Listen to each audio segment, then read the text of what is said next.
Make sure you remember to turn your speakers off on your computer. Okay, good evening, everybody. Is that you, Tom? It's me. Hold on just a moment. Okay. Got it. Good evening, everyone. Thank you to our thank you for coming to our special city council meeting. Today is Tuesday, October 25th, 2022, and we are mostly talking about the budget tonight, asking questions, getting questions answered, and with one other order of business just prior to that to approve a letter of support for an item. So we'll go through that when we get to that point. So we'll go ahead and call the meeting to order. I'll take a quick roll call here.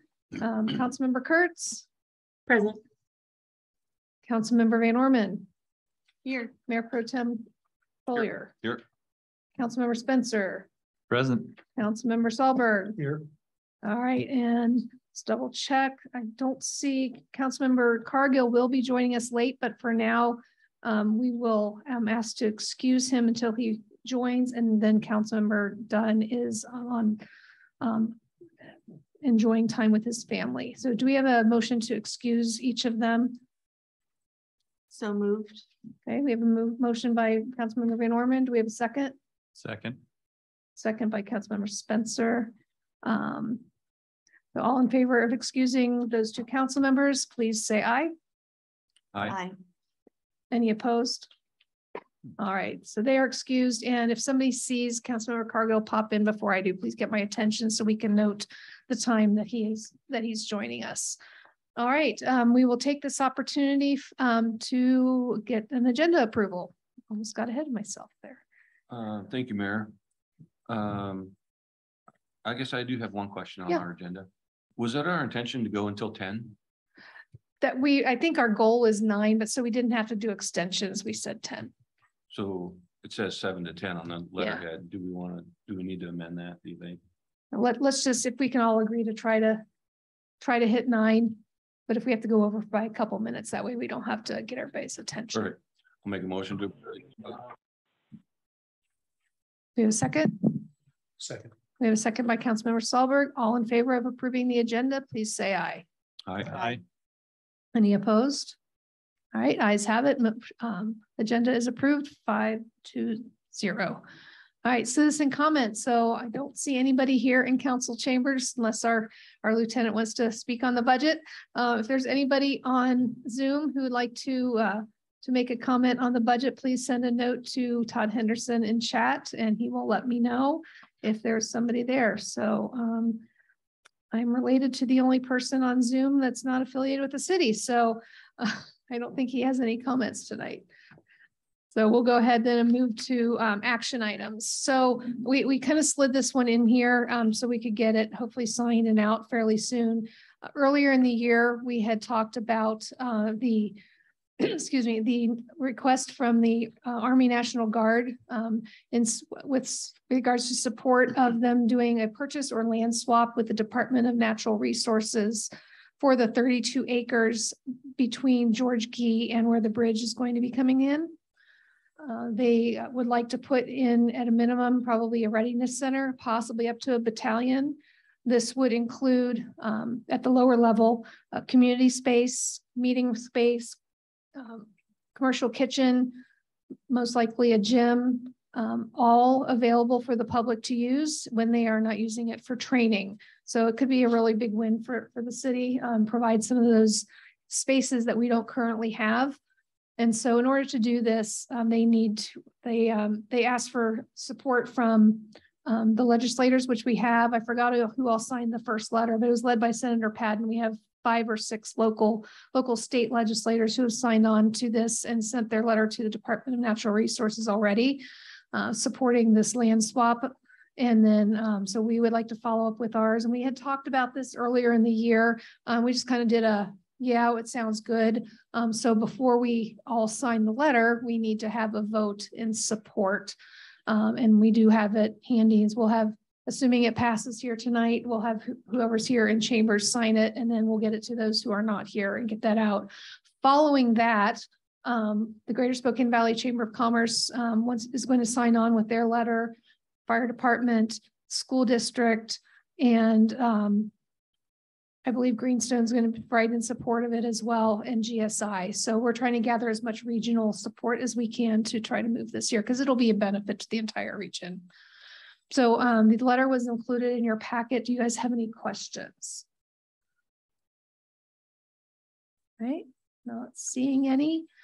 So if not seeing any questions, do I have a motion to approve the letter? I'll make that motion, Mayor. Okay, we have a first by Mayor Pro Tem Follier. Do we have a second? Second. We have a second by Councilmember Van Orman. Any further discussion, questions? Going once, going twice? All right, not seeing any. All in favor of approving the letter to the Department of Natural Resources dated October 17th, 2022, please say aye. Aye. Any opposed? All right, ayes have it, 5-0. Thanks for your support, you guys. So don't run off tonight before we get that signed. All right, so now what you've all been waiting for, our first workshop discussion on the budget.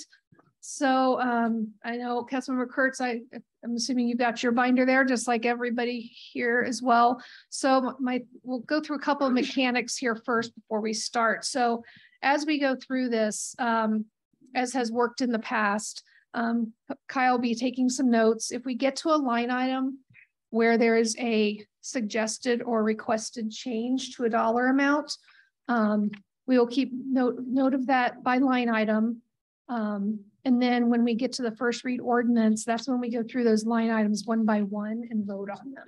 So it's not, we vote on a couple tonight, we vote on a couple later, we gather them all and see what that effect is, and then we vote on them individually before the entire budget. It's worked for many years in the past, so why fix what's not broken?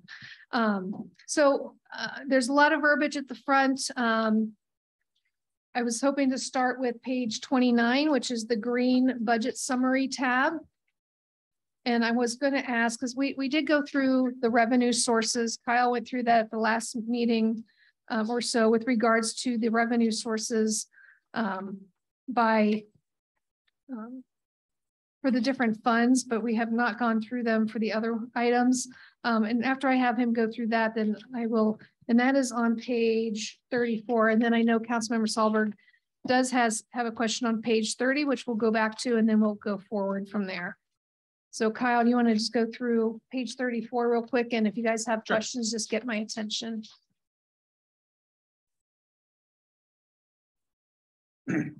So when everybody gets to page 34, you'll see the budget summary by revenue. And we've highlighted the general fund, obviously up top there. And we went through some of those. If you have any questions on the general fund after what we had went through previously, please let me know.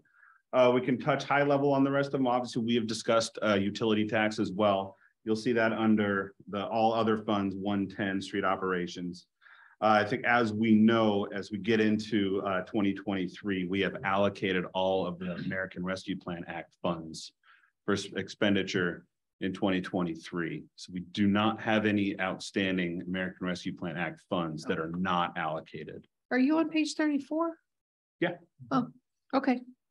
So we went through general fund last time. All of our major revenue we went through sources. most of the other funds. We didn't go through licenses and permits and what makes up intergovernmental, all the stuff at the top. Absolutely. Okay. So yeah, we'll start up there as well. So licenses and permits, that is your planning revenue. So that is, obviously Lisa Key's department, but you have building permits, you have all what encapsulates all of those, and we can go through those by line item if you'd like. If you want me to identify all sources of those, I can certainly do that if you'd like. I don't know if does anybody want to get into the line item detail of this revenue? Let's just take it high level unless someone interrupts you. And so on your next one, so the 330, the intergovernmental revenues, 99% of that is our TIF and LIFT reimbursements for infrastructure that we are currently working on, and infrastructure that has already been completed. Obviously, most notably, we're looking at Kramer Overpass for those reimbursed expenditures. Charges for services, you have, that's another kind of extension of planning. You have outside planning charges. We have a line item for revenue for the police department. We have a couple interlocal agreements. We have one with Eastern Washington. for services for their football games. And then we also have one for Legacy Ridge, and that's another revenue stream for the police department. So fines and forfeitures, you're going to find those under the police department and library for obviously, you know, overdue books, traffic violations, things of that nature. Miscellaneous revenue is going to be your anything that doesn't have a home. So we have had in the past, we have had Spokane County overcharges for an assessment, or we've had overpayment of payroll taxes that we have later identified and we've reached back out. And so the auditors don't like us to put in a revenue as a negative expenditure is what they like to say. And so you can put it in and it deducts from the expenditure line item. But that is a practice we stay away from. So the miscellaneous revenue is a kind of a all everything else included that doesn't have its own specific line item.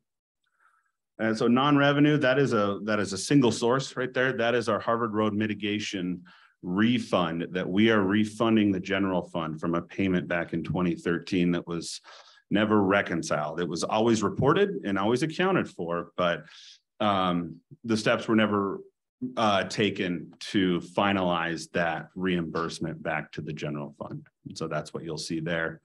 And you'll see that probably as a note, because we had that discussion with the state auditors a couple months ago. And so whenever they're done wrapping up and they're ready to have our exit conference, they'll probably note that as well. And we just wanted to make sure that we were proactive in that with them, that we are taking steps to obviously finalize this reimbursement back to the general fund.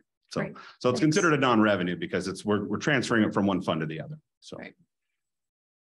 And then the operational transfers, I can identify that a little bit better. And so that 390 is kind of an overview of what, you know, capital costs or capital revenue streams that we could realize.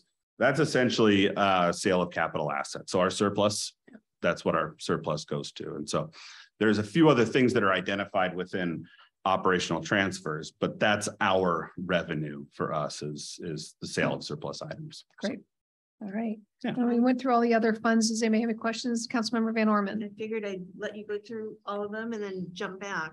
License and permits. There's like $200,000 difference there. Is it because we're hiking some of those up?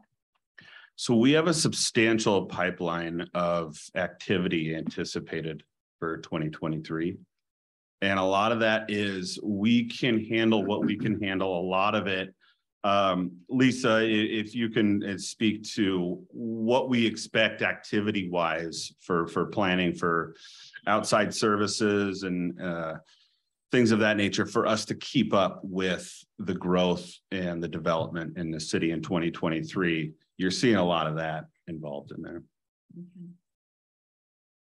My apologies. Yes. So first of all, I want to say that I did take a look at the 5-year projections. We historically have substantially understated what our projected revenues are in this field. That's number one in this area. And this is still super conservative compared to what my projections are suggesting it will be. We have created, in order to balance what we're seeing in that, in the pipeline, we have included a budget line for $100,000 in temporary services. And so these are for whether it's plan review or more likely inspections, whether it's engineering inspections, whether it is building inspections, or it's additional resources to review plans. But I think that the area that we need probably the most help in is inspections, just because we are growing at such a rapid pace. We were super conservative in that we recognize that we're probably looking at what is hopefully a short-term impending recession. And so we didn't want to bring on a new permanent position, although I absolutely have the work to justify it. I just don't know if we have an economic cool down. So the safest bet was to address it through a temporary position or temporary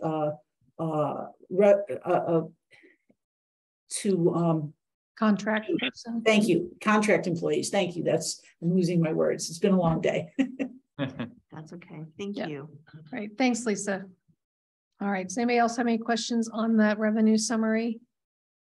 If not, we will jump back a couple pages to 30. I know Councilmember Solberg had some questions on the salary schedule.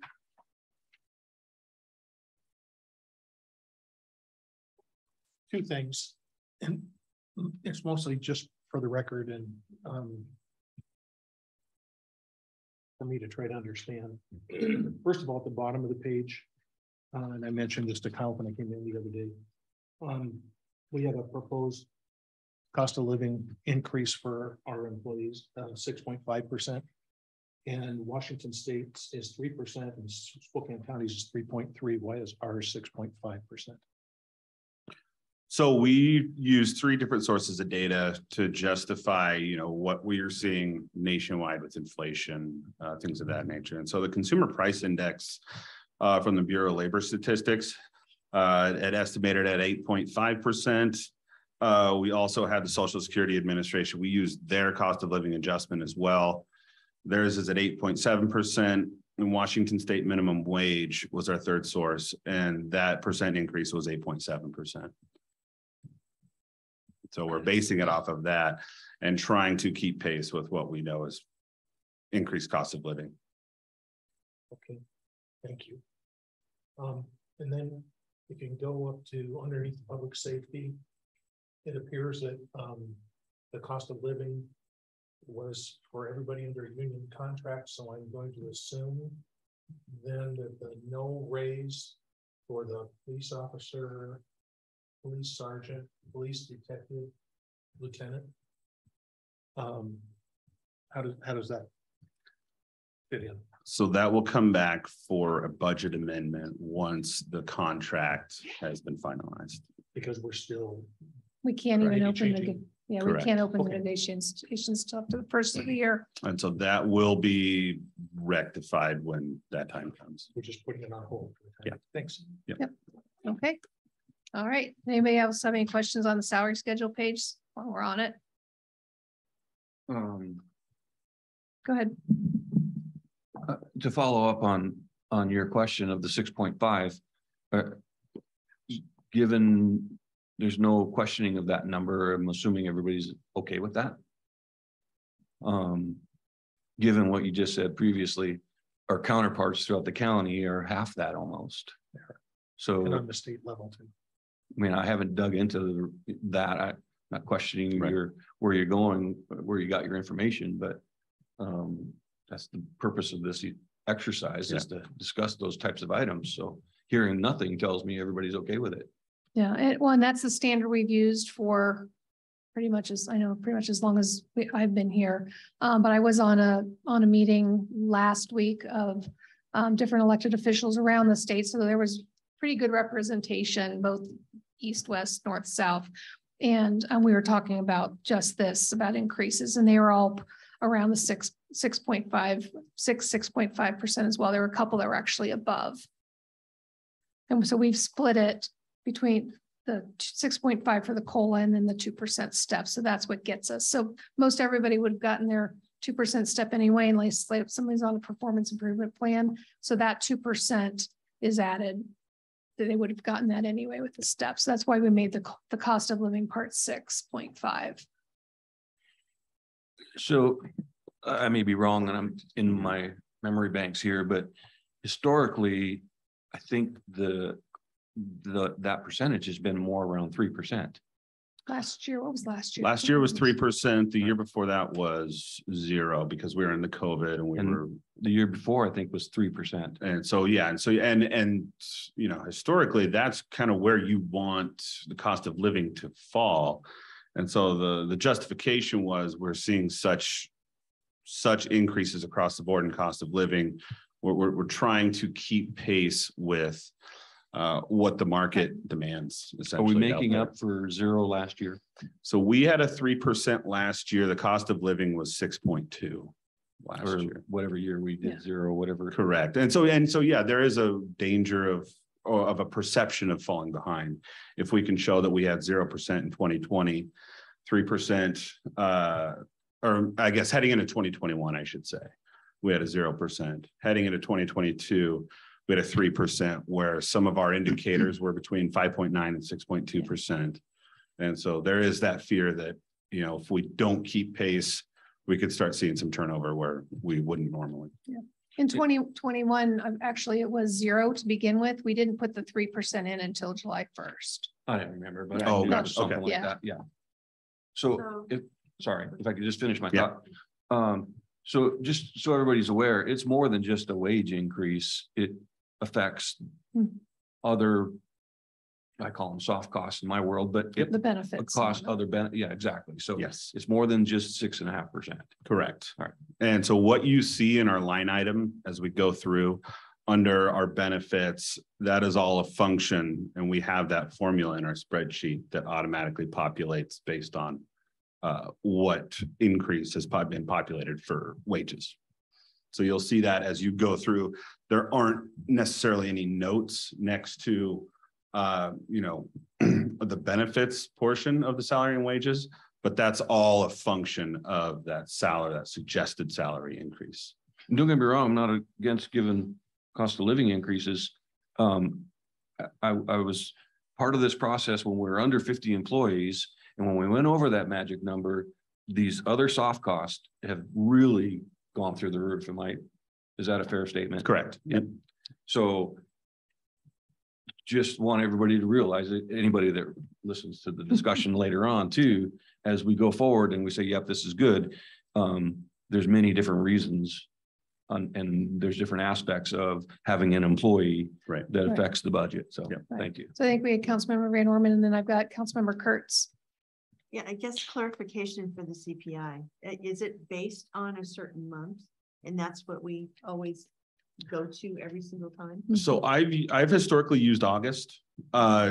June was 9%, September was 8.2. And so you can look back and you can get a feel for what those months kind of surrounding when we were looking at it. It kind of lands, I suppose. So by the time we pass this budget, if the CPI goes down, does everything else go down with it, or do we stick with? That's council's determination. So, yeah, that's just what we've populated at the time when we created the budget. Yeah. Okay. Councilmember Kurtz. Thanks, Mayor. 2 questions regarding the step increases. The first one is if they are automatic or if they're based on performance. And the second one is there an end to the steps? Like with my work with the state of Washington, I can only make it so many steps before I don't get 2%. I think those are my 2 questions. Perfect. Yep. Yeah. So step increases are based on a satisfactory performance review that is done annually. And steps cease at 7 steps. So we have, you come in at any given step, normally that's step 1. If you've had significant prior experience, there's justification for maybe a step 2 or 3. But you do top out at step 7. And at that point, we award an extra day off. Vacation. at that point. Vacation day, yeah, 8 hours Okay. to fulfill that. And just a note too, it was a good point that Mayor Pro Tem brought up. When we went over 50 employees, we did a lot of changing from seasonal to full-time, which you kind of have to look at the trade-off where we had seasonals coming in and out. We had unemployment costs associated with that. We had new training when we didn't have the same people come back. And now that we've switched to a lot of the full-time, yes, there's benefits, but we also have the benefit of having people there 40 hours a week, not having to retrain them and go through recruiting costs and all of that stuff too. So yeah, it's hard to put a number on that difference, but that is just something we should probably recognize. All right. Councilmember Selberg. Well, just to put a wrap on the reason I asked the questions is, as you know, I've worked in government at the city, county, and state level, and it's not been unusual for city, county, and state employees to take about half of what the rest of the working force takes. And during recession time, we actually had to take a 3% cut during one of the years, and then went zero for quite a while and never did catch back up again. So that is the way the government has worked in my experience. And I appreciate that we're taking care of our employees instead of having the ones that are doing the work for the citizens also pay extra. So thank you. Yeah, and you know, as we continue to invest in our employees like this, we reduce the risk of losing them to, say Idaho. I don't know what their wages are running right now, or to the private sector, where they are a little bit more competitive. We've got a pretty good retention rate. I'd like to have Heidi run those numbers at some point here just to see where we are, because again, the less turnover we have, the less expensive it is for us to run the city. All right, if there's no more questions on the salary page, we'll just go ahead and jump over to where'd it go? Hold on. Madam Mayor, Chris Cargill's here. Oh, good. Please note, Kelsey, if you could, for the record, that Councilmember Cargill has joined us around 7:25. My apologies. That's okay. We knew you were going to be running a little close. So, Councilman Cargill, if you'd like, once the video goes out, if you just want to do the, listen to the recap, and then if you've got any questions about what you weren't here for, just give Kyle a call. I will do that. Thank you. Great, no problem. All right. We'll flip to. See, we went through page 34. I'm going to skip page 35, which is the expenditures, because we're going to get into that on the page by page basis. And then we've got these beautiful pie charts from Kyle. Didn't know if anybody had any questions on those. We pretty much see the same or similar spread every year between the revenue percentages and the expenditure percentages. And I do want to say thank you to Kyle once again for putting this in numerical order, because in the past they've been jumbled. That's a lot easier to read from most highest to lowest. Does anybody have any questions on either of these two pie charts? All right, not hearing any, we'll go over then to general fund. Mayor, if I can jump in before we sure. get into the details there. Yep. I just have a comment on the overall, as I was going through the budget line for line. I'm not on any page. I just wanted to bring this up before we get into the general fund individual sections, because I started highlighting different things, and I was starting to see a recurring theme throughout all of the budgets, and this just reinforces for me why we end up with leftover funds at the end of the year. I call it our kind of a piggy bank that we aren't putting money into, but it happens. And here's what I've seen up and down all of these line items is several, and I'm not talking big dollar amounts, but several the last 4 years is half or less of the budget, and we're not changing them. Right. And I'm talking $20,000 and less items, small items. And then as I look through, there's increases from the previous year budget with justification, and it makes all good sense. Maybe I'll have a question later on, but at the end of the year, I guess what I'm wanting council to realize, because we've had some discussions previously about where does this money come from, or I have said in the past, it's already in the budget, go get it. So I'm not going to bring up every one of them. I just wanted to bring it up one time tonight, that there are several line items that are historical way under, but they're not big numbers, but they add up. It's like building a house, a little doorknob that's $25 versus $30, it adds up. Yep. So Kyle, if you can, I guess in my mind, it's like should we tighten up on that, or should we continue with that? Because if we continue with that, which I'm fine with, then after the year's expenses have been experienced, we're going to have some leftover funds instead of squeezing it down to the point where, okay, we're right on the budget. the flip side of that, if we do that, if we zero in on those budgets and look at the history from the last 4 or 5 years, then those funds are funds we can use today versus at the end of the year after the expenses hit, because we've made a budget and it's for that item. You see what I'm saying? Yep. So it's kind of like we're holding ourselves, I don't want to say hostage, but we're creating a little internal piggy bank within each one of those line items, which for me is good. I like it because we usually end up with this extra funds at the end of the year. So then it's the following year, it's like, okay, well, you roll them over. What do we do with them? Or the general fund goes up.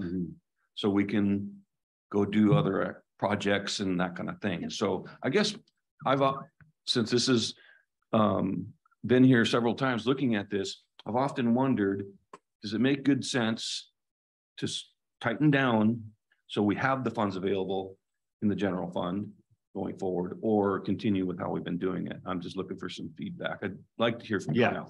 So the idea behind incremental budgeting is you do build in contingency, which is baked into some of these line items to try to account for a situation that may have not arisen in the last 3 or 4 years, but we can anticipate it happening again. And it's really hard to identify specifics when you're discussing this, but as we go through, if something pops up, bring it up, because we can research it and we can look at it and we can say, well, 4 years ago, we had $5,000 in expense in this line item. We haven't had anything since. Why? Yeah. And I can dig into that and I can give you that answer. And if the answer is that it was something that has gone away, we don't have any obvious source of upcoming expenditure, then we can identify that and tighten that up. And I think that's really what is so valuable about line item detail review, is we can spend the time, and it can be as quick as, can I have the 5-year history detail? Like what exact expenditures were on this line item for the last 5 years. And I can provide that. And so I've had experience doing both. I've had experience doing zero base. I've had experience doing incremental. The benefit of incremental is you are not so hamstrung and you are able to carry out daily activities more, I guess, in a more nimble fashion, instead of having to, I guess, constantly, if you don't have any contingency baked in, we're coming back to council every 2 weeks asking for a budget amendment for something that we didn't forecast. And so there's so many things that happen throughout the year that you just cannot plan for, that you have to have a little bit of contingency baked in. Yep. Perfect. Thank you. I appreciate that answer. Yep. Yeah. So as we run across those line items, those are the questions we want. Yeah, Kyle, absolutely. keep track of the line Yep. item. Here's the question. Or, hey, do we want to look at, like, I've got one in mind already that I want to, look at reducing. Do we want to reduce this to, half of what it is or whatnot? So that's one of the main things we want to get out of this. Thank you for taking my question. Absolutely. All right. Yeah, Councilmember Sahlberg. Just to answer Phil's question as to how we feel about it, I haven't been at this table, but I've been out here since 2017 watching them do this. And the one thing that I've appreciated as you work through the line by line is that you like to call it incremental. I have always heard of it as flexible. It gives us the flexibility to do things so that we haven't tightened down so much that we restrict ourselves, or so that we have to wait to spend money either way. Yep. So I just appreciate that. I appreciate your overview. I've watched your history at this table ever since you sat at it, and I appreciate the questions that come.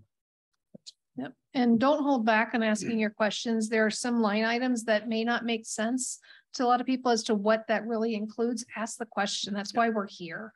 I know we have several people who have never, haven't gone through this process before. And for some, that's been a little while. So if there's something you're confused about, what it means, what it encompasses, again, that's why we're here. So before we, go jump ahead. I think my question would be making sure that we've got sinking funds for those projects that we really do want to tackle, and not wait until the end of the year when we see what's left over and say, okay, now we can do something. Gosh. Okay. Yeah, absolutely. So that's my 2 cents. And Yep. yeah. Yeah, and the CFP will be back on the agenda for the meeting on the 1st as well. So Mayor. Yes. Thank you. Just had and along the lines of what Councilmember Van Orman mentioned, going back to that CFP in the executive summary, and we call out, just under $1 million for parks, public facilities, maintenance projects. And that's my understanding that that's where we're socking away for things that'll come up in the future. Is that right? Under the CFP, you said? Yeah, under the CFP. Yeah. So I guess what I'm trying to piece together going through the budget and looking at the CFP is the connection, because we have lots of different funds where we're funding specific projects. Are those funds coming out of that parks and public facilities maintenance projects fund that we're setting aside that, $1 million for 2023? And we're parsing that out to those different specific funds. So let's say, 20 years into the future, we've got money in this parks and public facilities maintenance projects area that we've been socking away for Trailhead because now it's starting to fall apart. Does that make sense? It does. And so what we have is we have an identifier, and we're putting it together like a puzzle. And so you have different funds that accomplish different tasks. Because we have a CFP, we can dedicate all of our real estate excise tax funds towards what is included in the CFP. And so what you see in the CFP is a matching fund source. A lot of times that's general fund, a lot of times that's real estate excise tax. But we have allocated that chunk of however much that costs and then dedicated it toward that source of revenue. And we're making sure as we project 6 years out that we are going to have, that balance to accommodate each of those activities in that fund. Okay. Right. Councilmember Cargill. Can you guys hear me okay? Yep. Sorry about that. Yeah, I just want to jump in here real quick. I appreciate what Phil is asking, and I'm always in favor of having some wiggle room, obviously, in these funds, and I think that's important. But I think what's even more important is what you do with that wiggle room if you don't use it. And so, that's, to me, that's what I'm looking at when we talk about the extra space that we might have in this fund or that fund or this allocation or that allocation, is if we don't spend it, what do we do with it? And so I hope that we'll keep that in mind, that obviously it's not just automatically the city's money. We're taking it from the people. And if we don't spend it, then we ought to consider, how we return it to them or get it to them in a way that they would benefit. So, thank you. Thank you. Okay. There's no other questions. We can go ahead and jump into page 39, which is yellow tab right after the picture. So as we went through, when we did the quick, how do you read your budget? We've got our summary page here in portrait, and then we've got the line items in the landscape format. So really, you're looking at your high level line items at the top, and then any notes with regards to salaries, wages, and services changes. These are the big dollar items, which are then also called out in the line items. But most importantly, on these summary pages, you have your position summary. Obviously, there's no change in the number of council members. This is a little bit of an odd one to pick to point that out, but that's really important as you go through each one of these and you see any personnel changes. So if we'll go ahead and flip to page 40, and what I'm just going to go through, and if somebody's got a question on page 40, raise your hand. We'll get through the page and Kyle will take any notes, and then we'll move on to the next. If we can answer the question here, we will. Yeah. All right, don't all jump at once. Councilmember Kurtz. Yeah, if you have the question, if you can point us to the account number, which in this case starts with mostly with 511. I was curious about 604101, the legislative advisory funds, as to what that is, and then no activity in the question mark about council interest. So I'll take that one. So many years ago, before 2019, there were some challenges. And at that time, the council that was sitting here actually opted to put, I think it was originally $20,000 in the budget in case the council themselves needed an outside attorney for something. Those challenges had dwindled, and then eventually, I don't think we ever really took it to 0, but we took it to 10. And I can see, and Kyle and I talked about this, well, that was in there for a reason, but things are different, and it's up to the council whether or not you want to keep that placeholder in there. We have never spent anything out of it. But if there's any chance that, that the council feels that you want to have a placeholder in case for some reason the council might want their own legal representation on something, the money's there. Food for thought. So I'm not quite sure where you guys want to go from there. Or if you guys want to look at taking it out, then that's fine. We can make that note and vote on it later. Go ahead, Councilmember Kurtz. In line kind of with Phil's, are there places maybe we can tighten? Maybe either removing or moving it down to 5,000 would be something I'd be interested in discussing with everybody. And I just want to clarify that there is no activity proposed for 2023. This is a 0 balance. This is council discussion on whether they want to add any funds to this line item.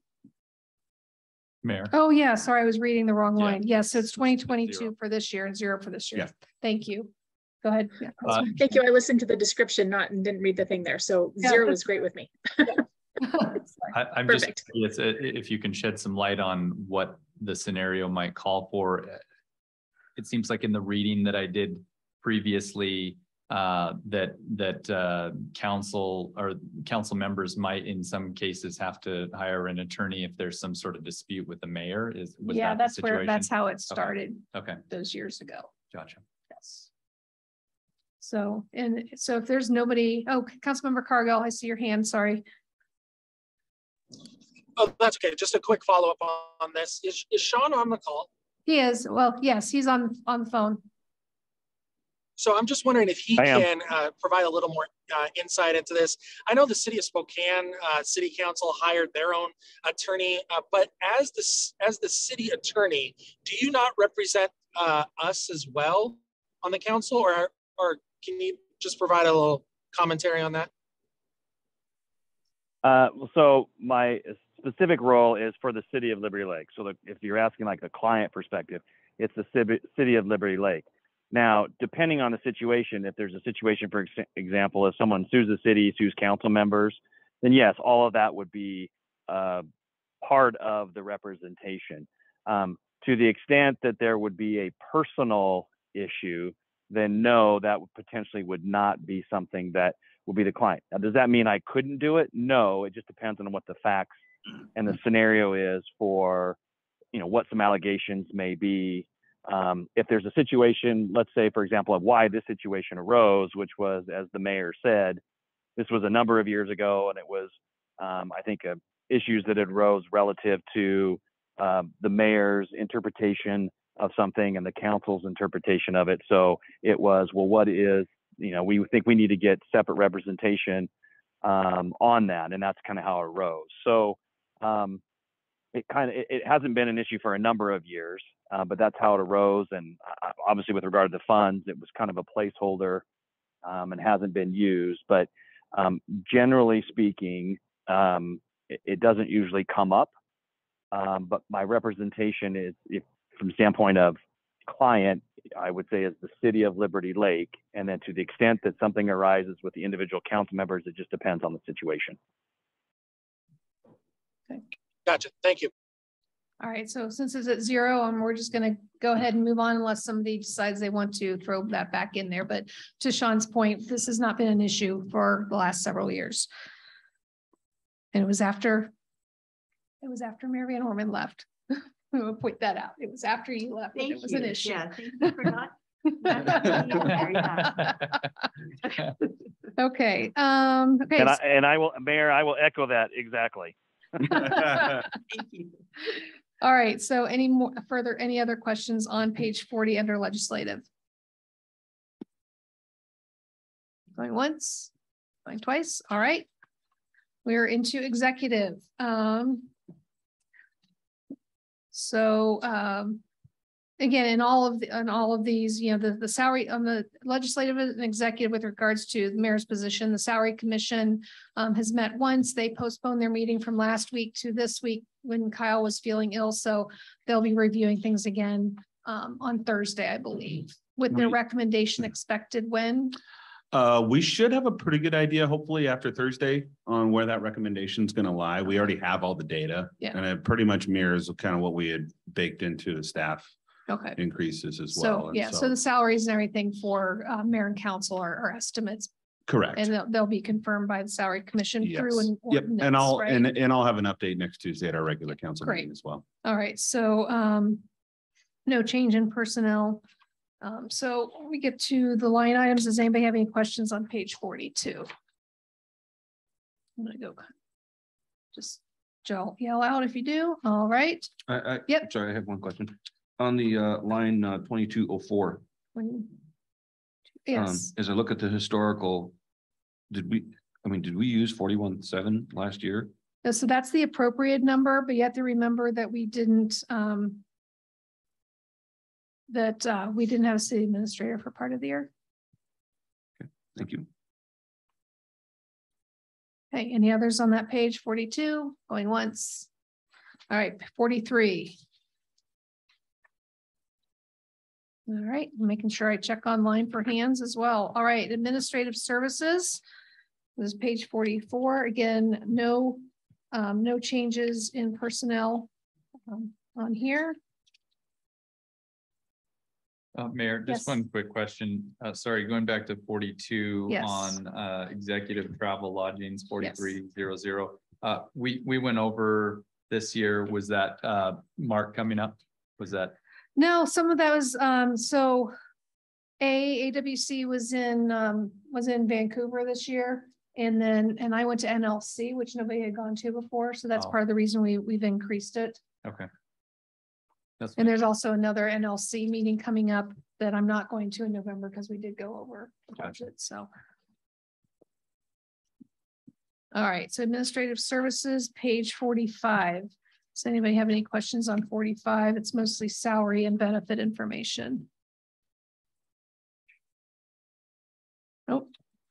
46. I have one question. Yes, go ahead. The very bottom line. Yes. I'm not exactly sure what that is, but it seems to be bouncing around like a bobber. It does. Is there any rhyme or reason to that? Yes, Kyle, is this one you want to take? Yep, Because it's your absolutely. department. Yeah. So your base is mostly, you have what we know we can count on: accounting software, bank fees, stuff like that is fixed start of the year. What bounces back and forth is audit services. Sometimes they take 2 weeks, sometimes they take 2 months, and it's really, really hard to, I guess, proceed with some sort of grievance against the auditors based on how they have proceeded. And so there's a very fine line to walk right there. And so they charge by the hour. And so that can be very frustrating when you see that play out, and you understand that the service they're providing is a very noble and necessary service, but and you see that very, very widely from year to year. Thank you. And there are a couple new things. Is Kyle running for office? That's exactly what I was thinking. Nicely done. Thank you.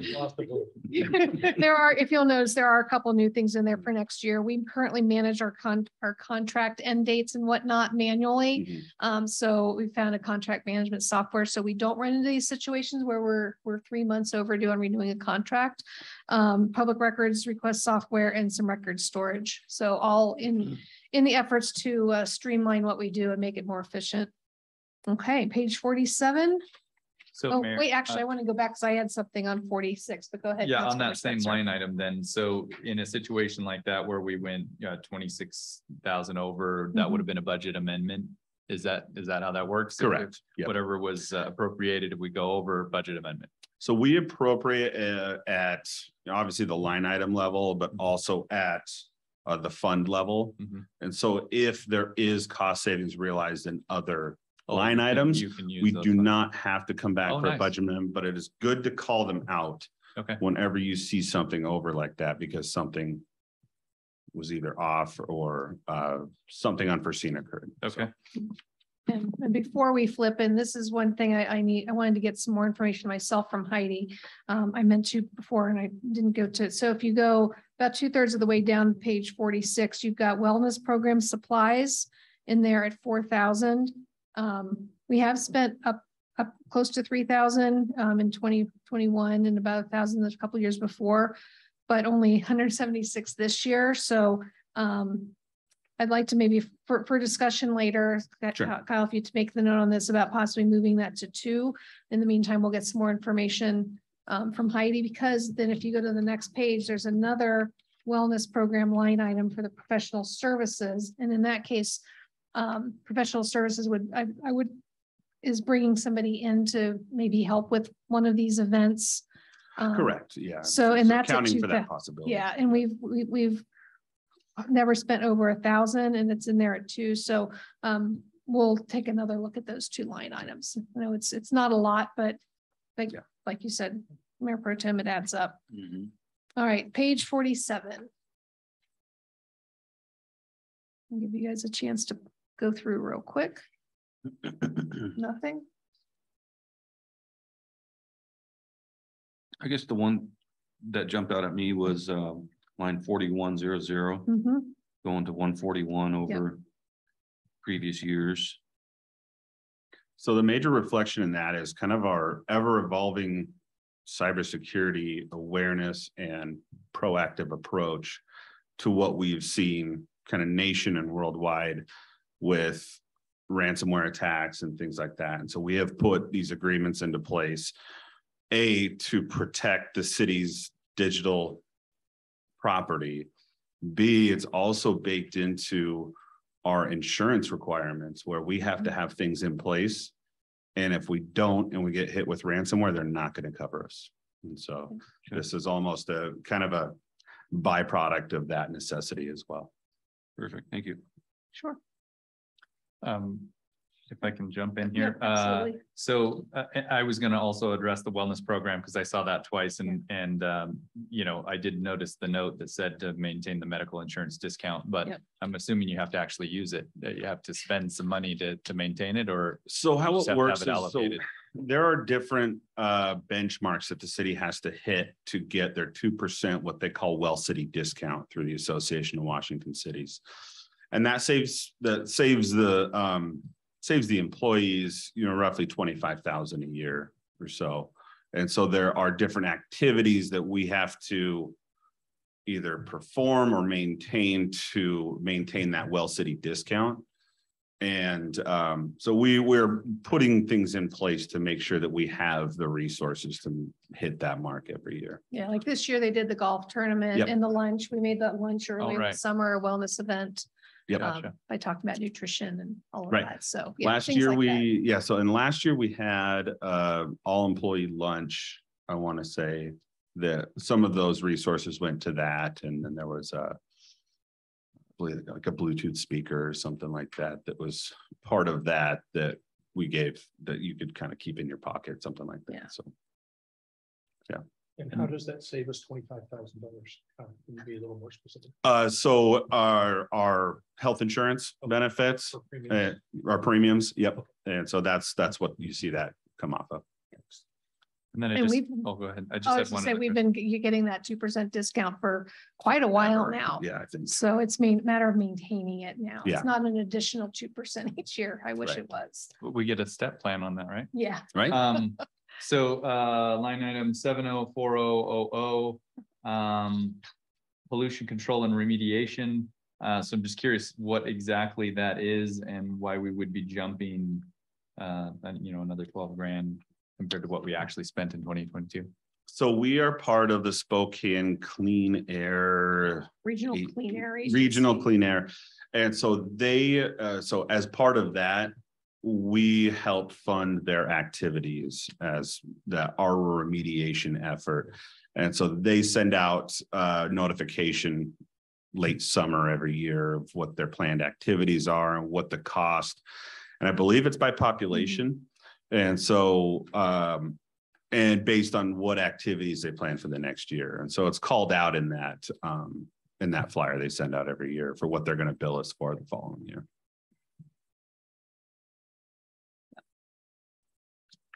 Okay, any other questions on that page? All right, page 48, there's not a whole lot more on here.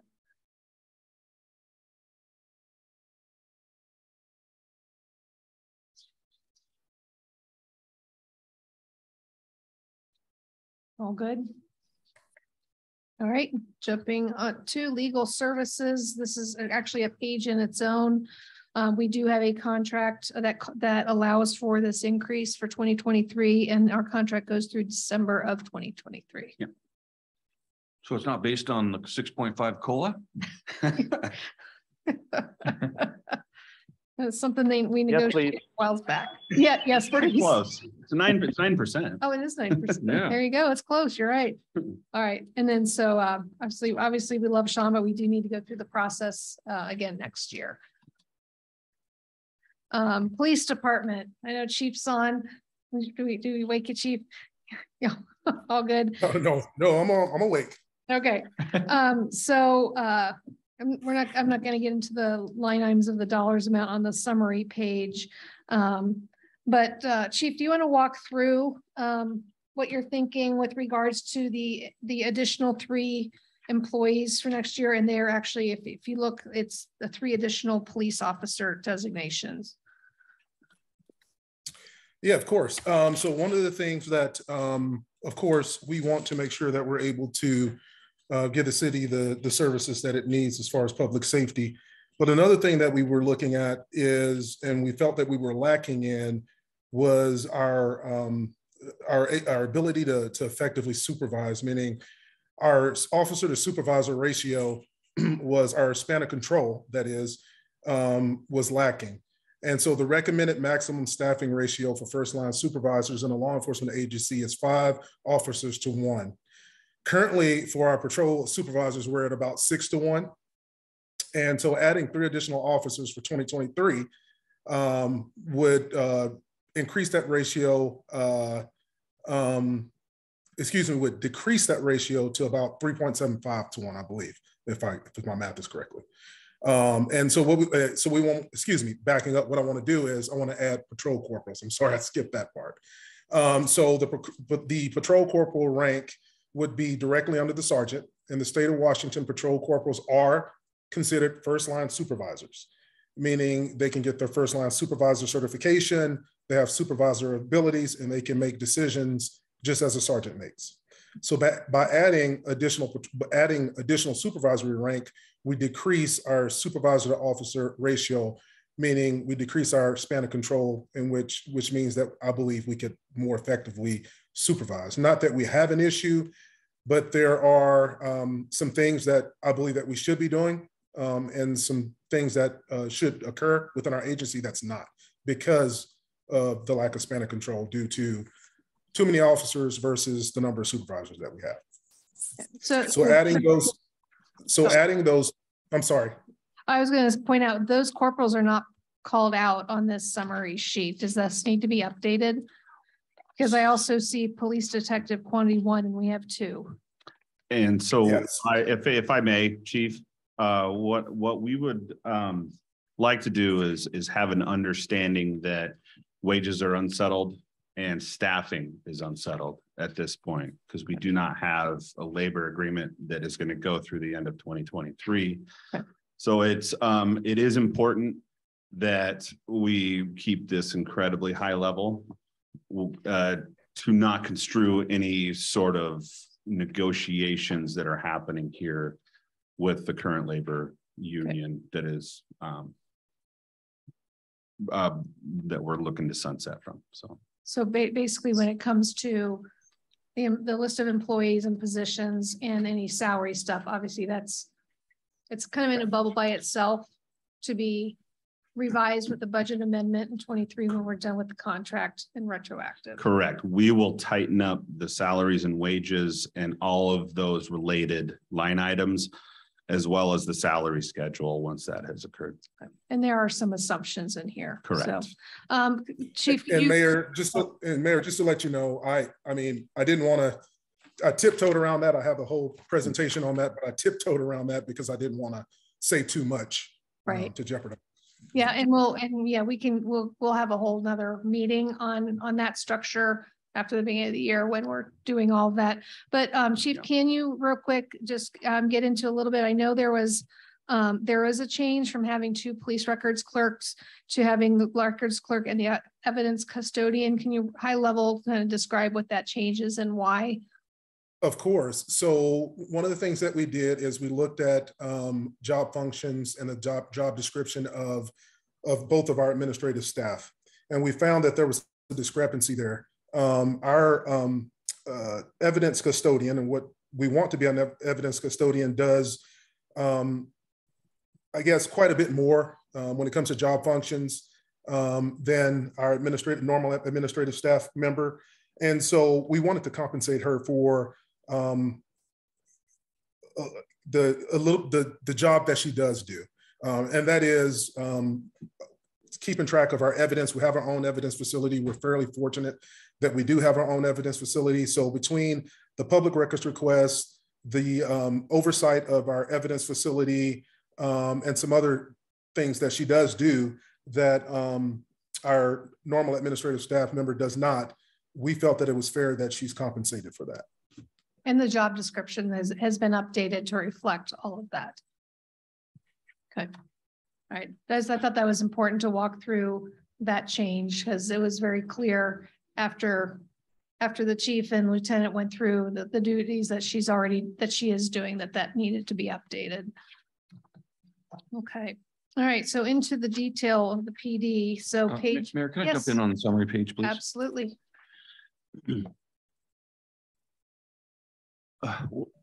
What I'd like to bring up is for the good of the citizens, I think. I know how I feel about it, but if you look at the budget from 2020 to the proposed for 23, it's basically $2 million more, just shy of 1.9. And in that span of time, I was part of the discussion and understood the reason for more officers.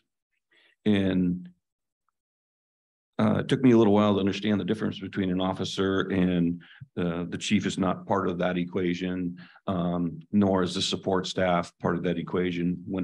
Because for many years it's been, we need 1 officer per 1,000 residents. And per the report I saw earlier, we're at 12,480 residents.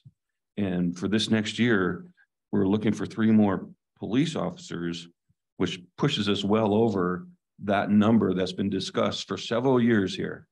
So I just, for anybody that listens to this discussion that's not here tonight, Chief, I was wondering if you could maybe speak to that a little bit.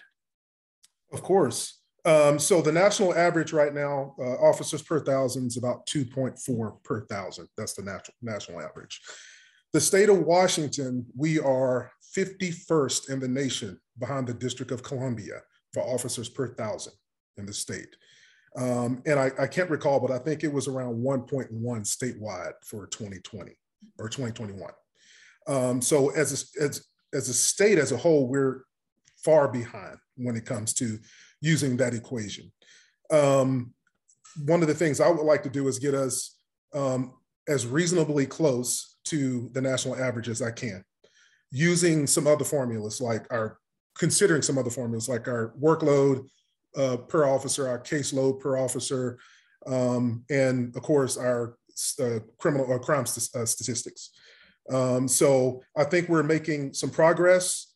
I think we're almost double the number of officers that we had from 2020 when I was appointed.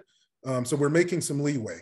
And so we're getting there slowly, but hopefully we'll get there soon. Chief, can you say that national average number again, please? I believe it's 2.4 per thousand. It's been there that way for a few years now. Go ahead. I guess the discussion has always just been that 1 per thousand. So I just fair enough. I guess we'll see where that leads us. I had Councilmember Sahlberg first, and then Councilmember Van Orman. Well, briefly, since I've sat back where Darren's sitting right now for the last 7 years, reminding the council that one officer per thousand is ridiculously low, unsafe low, and that we should have been at 1.7. And I provided to the council for several years the national statistics on cities of our size. The chief has given you for overall, but for a city between 15 and 20,000 people, what is it that we should be staffed at if we don't want to be, if we want to have better traffic enforcement, property crimes, the deterrence to the major crimes. So I appreciate that we've written into this, and I've had a discussion with Commissioner Foyer and Mayor Pro Tem Foyer, actually Councilmember Foyer and Mort, and I appreciate the discussions that I've had with the council members here when they're asking, why is that the case? I have a little experience in this, and I was in the negotiation team for this in the past too. I do not think that 2.4 is realistic for us as a city right now. I do think that 1.7 is about the area that we should be in. And I've had a talk with the chief and lieutenant and the prior chief too, that we need to have a plan in place where we are incrementally, as the city grows, trying to reach what's right for this city. We're not any other city. And then I'll just close with, and even with us being understaffed, we're the 5th safest city in this state. So the officers that are out there are doing a good job. We need to make sure that they have a net underneath them. And there's been enough legislative change that has damaged that net, that having backup, having enough officers to do the job is critical. And I'm not saying anything out of place here. I told you when you guys decided to appoint me, my lens is public safety, and public safety is public trust. That goes both ways. So I appreciate what we've written into this year's budget. Thank you. Councilmember Van Orman. Thank you. You know, I kind of a sticker shock when you've had 26 employees, period.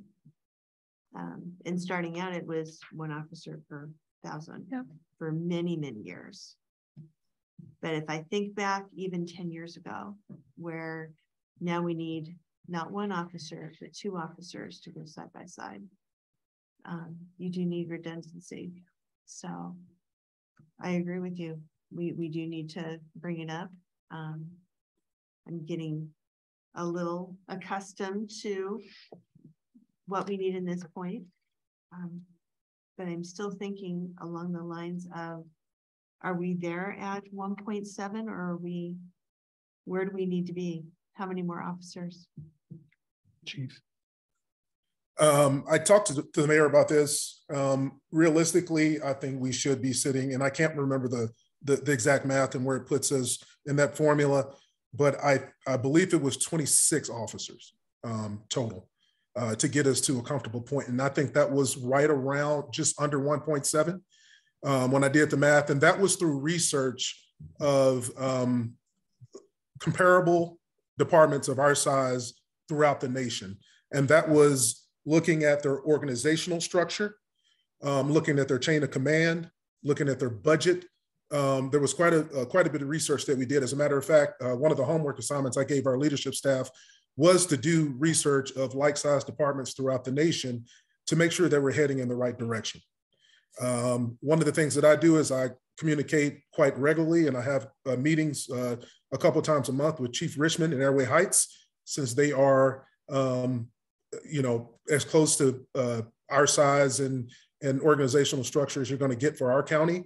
They are honestly a little bit ahead of us in this battle, in this endeavor, and we learned quite a bit from each other. But and their budget is similar to ours, and it's moving in the same direction. And so Around 26 to 28, I believe, would be perfect at this time. And one of the things you got to consider is, I think you're looking at it from a uniformed patrol officer standpoint, but we have you got to take, number one, you got to take the supervisors out of the equation. So we have 3 sergeants, and they supervise. So they're responsible for administrative duties, scheduling, those managerial things, and the supervision things. We have a school resource officer. 9 months out of the year, he's in the school, so he's not part of patrol. And then we have 2 detectives that aren't part of patrol. And then you couple that with those unknown and unfortunate events, like we suffered last year, several people on FMLA, injuries, all those things, those unknowns that you don't know, that removes bodies, and it's going to happen. It happens every year, that removes bodies from your schedule. So just making sure that we have the officers, number one, for shift coverage, number 2, for officer safety. 1 officer per 1,000 would be incredibly dangerous and high liability for the city. That would mean that you would have 1 officer working at night by themselves, depending on the county or the valley or the state patrol for backup, when they're incredibly short themselves. And so this is, again, we're moving in the right direction. Another thing is improving the health and wellness of the department. And one of the ways that we're going to be able to do that is to get enough bodies to get officers off 12-hour shifts. And that's a whole nother conversation right there.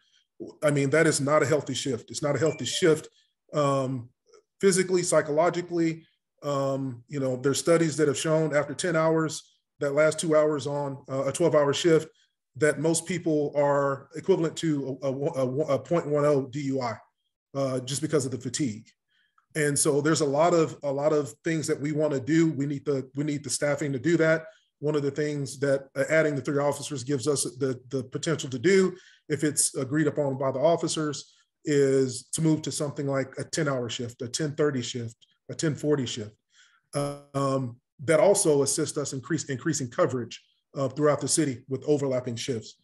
So those 3 bodies, they do a lot more for us than just adding 3 bodies to the stick. That's just an example of some of the things the 3 additional personnel will assist us with as an agency.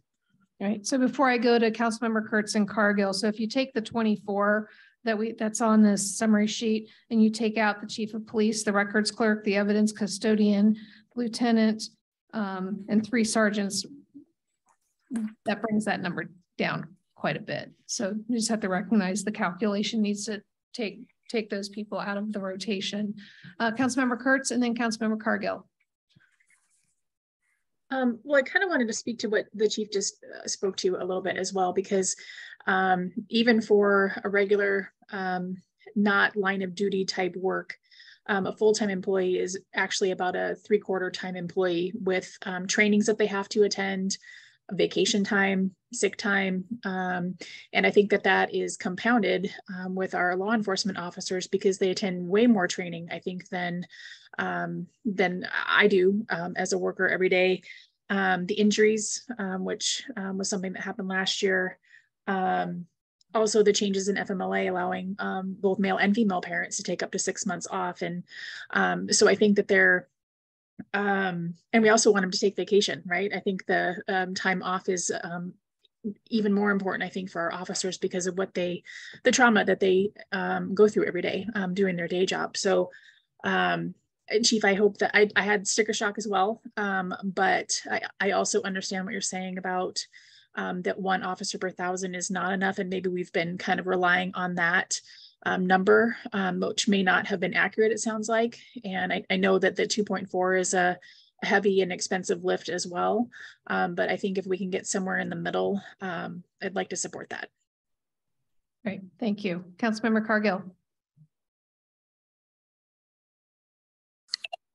Thank you. I just had a couple of questions I'm hoping that the chief can weigh in on here.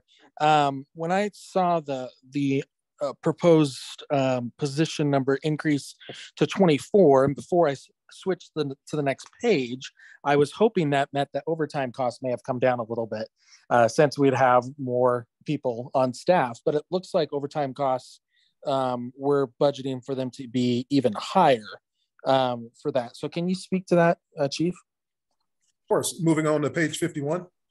Yeah, that's just a standard formula that departments our size use for overtime.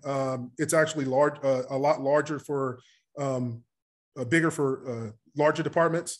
So I just use this standardized formula for agencies our size for our the number of employees that we plan on having. So one of the reasons for that is we have to have that contingency there for any emergencies, natural disasters, or anything like that. I would like that in place. Of course, one of the plans or one of the things that we hope is the addition of the 3 personnel will help cut back on some of that overtime. But just to have that overtime in place using that formula, not saying that we're going to use it all, but just having that there, I believe is a smart thing to do. Okay, thank you. And one other question I had, and maybe this is a question for Kyle. Kyle, when we went from 2021 to 2022, and then to 2022 appropriated, the amount that we increased there on medical was, it was sizable, but I mean, we're talking what, about 60,000-ish, or actually 70,000-ish, I guess. So can you tell me, Kyle, why then, if we're only adding 3 employees, then it's going up 100,000? Councilman Cargo, can you tell us what line item you're on? I'm sorry, 521-222204, the law enforcement medical life long-term disability. Got it. So what we saw, and this will be tightened up, obviously, once we have that information back on what exactly wages look like, and the final salary schedule, based on some changes to the org chart for the police department. We will tighten this up. This is purely just a function of the placeholder that you see under salaries and wages. So that would be 521.22, 1011. Everything from there on is populated based on a formula, and that will be tightened up once we have that information in place. Okay, thank you. Yeah. Right. And just one point of clarification, Chief, on that overtime, we do get reimbursed for some of that with our MOUs with Eastern, the legacy MOU, and I forgot who else we have that contract with. So those are actually separate. Those are extra duty. So those would not be included in that line item. Okay, so. Thanks. I was not clear about that before. Thank you. I appreciate it. Mayor Pro Tem, you had a question. Thank you, Mayor. Chief, I'm not here to beat you up. I want you to know that. No response. Okay. He smiled. I'm just waiting on the right hook. Just go ahead. I appreciate all your answers, because it's very easy to forget some of these numbers and previous discussions over the years. And yes, we've really increased the police force since you've been here. And I understand how the police officer works versus all the supporting other elements within your department. I guess the main reason for bringing it up is I'm not against anything that I'm seeing here tonight.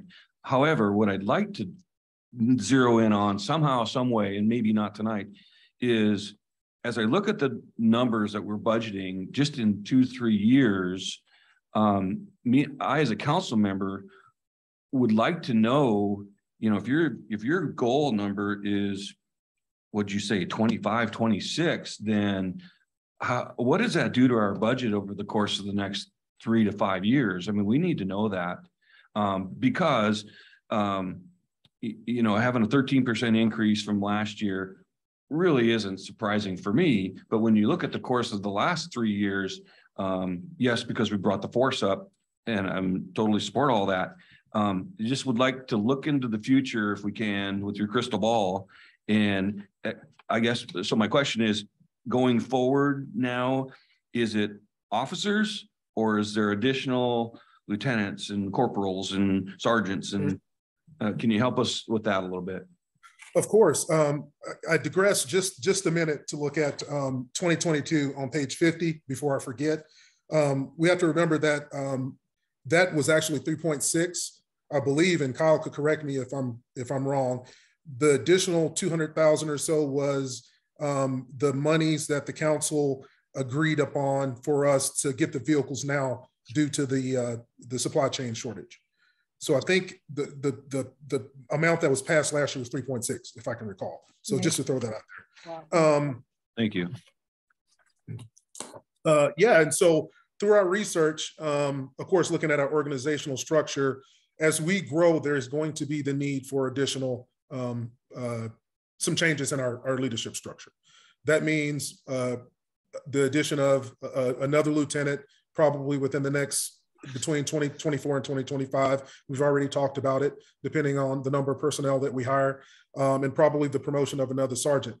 One of the things that these patrol corporals gives, and going back to that and not speaking too much on it, but adding another first line supervisor, I should say, one of the things that does is that does increase our span of control at the patrol level. So I think the urgency to add supervisory staff beyond that, unless we see an emergent need, is not going to exist for probably the next 2 or 3 years.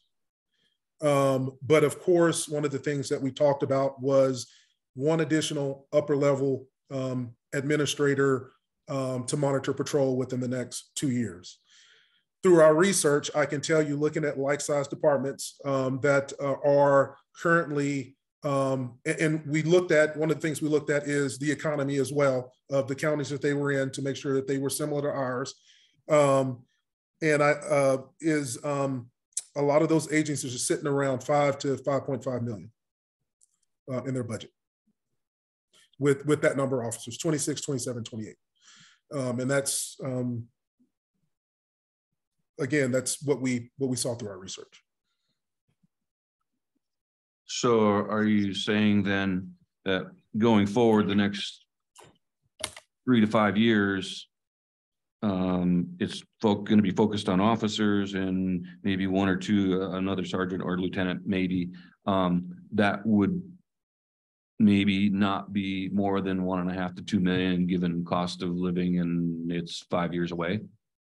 Yeah, and one of the things, again, one of the things that we, and I know we're kind of focused on this officer per thousand, but next year, if we're sitting at a point where our call load hasn't increased, or we're not experiencing certain troubles, or the caseload is not, we can't justify adding, say, 3 or 4 more officers because the caseload per officer is low. Of course, we're not going to ask for 3 officers. We may ask for 1 or 2, but we're not going to ask for 3. So all of this is contingent on multiple factors other than just our numbers of the officer per thousand.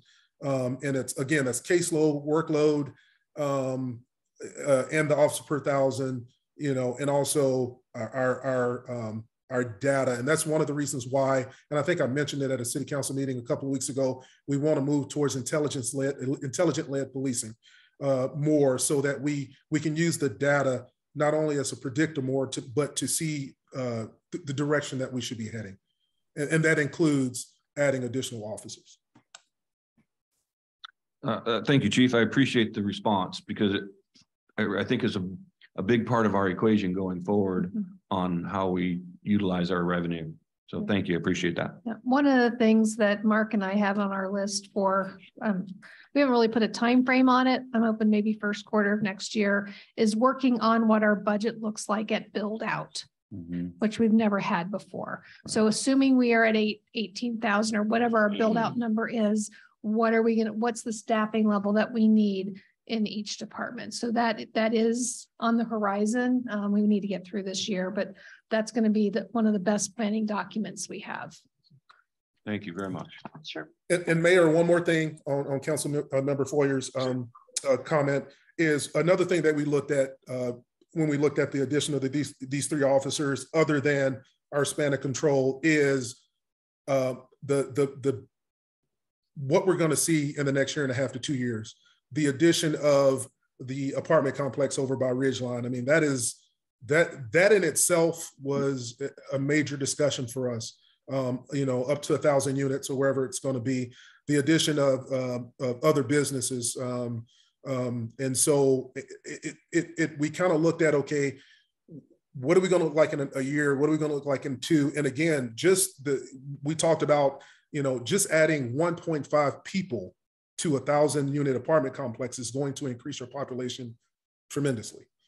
And the potential problems that we could see just in that area based on our experience with you know, and what, not shouldn't say problems, but calls for service that we see at our apartment complexes. And so that's just one example of some of the things that we considered when we started looking at how many personnel we need to add. Councilmember Kurtz, did I see your hand up again? Did I miss it? Yeah, it was up briefly. Madam Mayor, I was just really excited to hear you say that you guys were going to talk about the build out piece, because I think one of the things that's really important to think about is beginning with the end in mind, and that is the ultimate goal. And if we can kind of work backwards from that, I think that will help incrementally over the next couple of years make our budgeting and our planning more efficient. And I think that's one of the things that Chief is talking about here too, is where we should be at, and really trying to figure out how we can get there, kind of ramp up to it and be there, because doing it just a nice, sustainable, incremental lift would be good versus kind of doing it all at once. And I just appreciate the proactivity that you guys are talking about. So thank you. Great, thank you. All right. So any further questions on page 1, most salaries and benefits, which are all TBD really? Nope. Okay, page 52. I didn't know if there were any questions about things on court services and sheriff and county contracts and whatnot. Go ahead, Councilmember Spencer. Last line 4800, law enforcement building maintenance. So there's 0 there. The officers just kind of cleaning things up themselves. Pretty much. So what you see, if you see a couple of years with no activity, likely it got reallocated to a different line item that you'll see further along. Yep. Okay. Councilmember Kurtz, go ahead.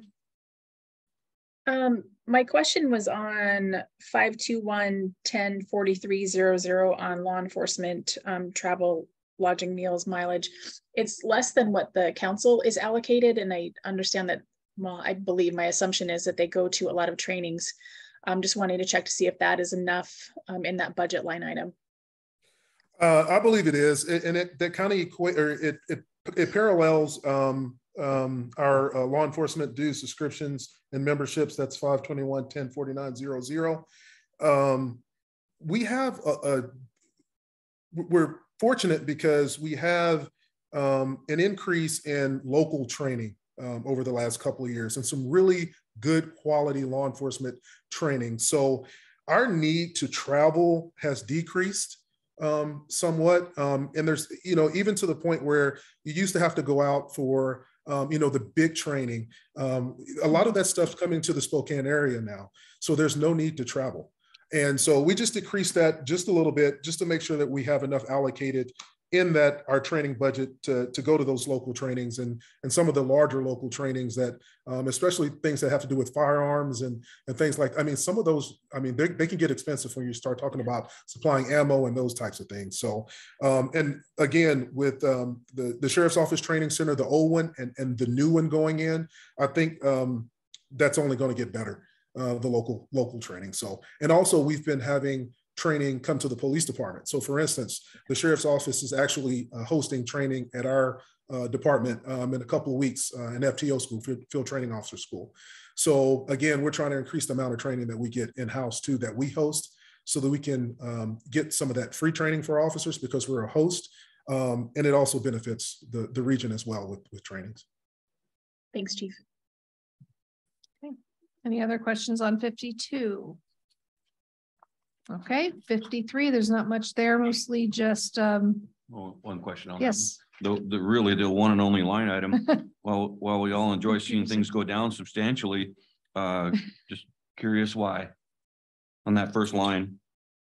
So Chief, I can speak to that. So it was, and the number I believe was 300,000 that we allocated for the purchase of the 5 PD vehicles in May.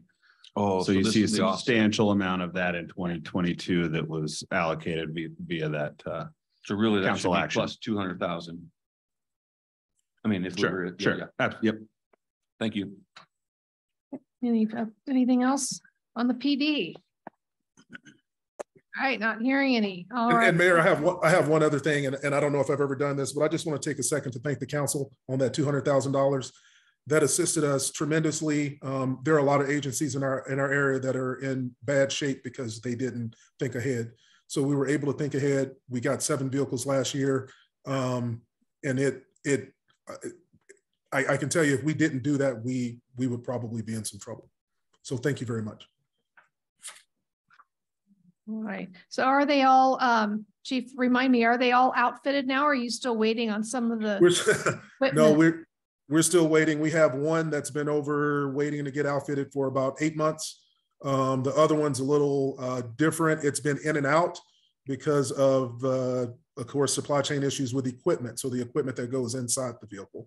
So that one has been, I think it's back down, waiting to get outfitted, and it's been in and out for probably 4 or 5 months. Wow. So, yeah. That's what I thought. Okay. All right. On to planning, engineering, and building services. This is kind of a long one. So Lisa, there's Lisa. All right. So again, same thing with salaries with regards to the COLA and the STEP. Lisa touched on a little bit with regards to the placeholder for contract help.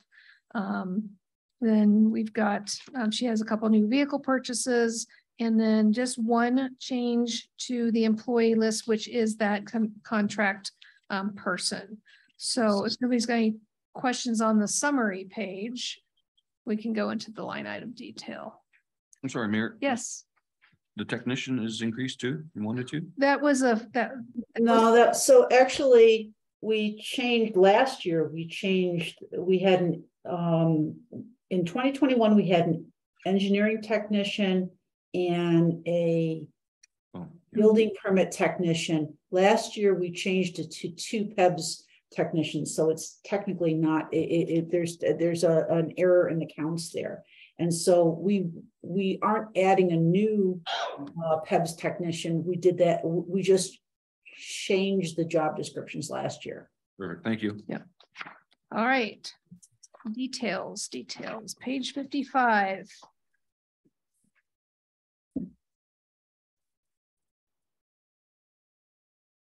Are there any questions on overtime or anything with regards to this department? I know most of it's passed through. We get reimbursed for it through our fees. All right. Any questions on that page? Again, mostly salaries and benefits.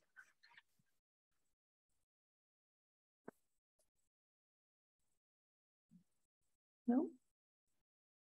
See people still scanning.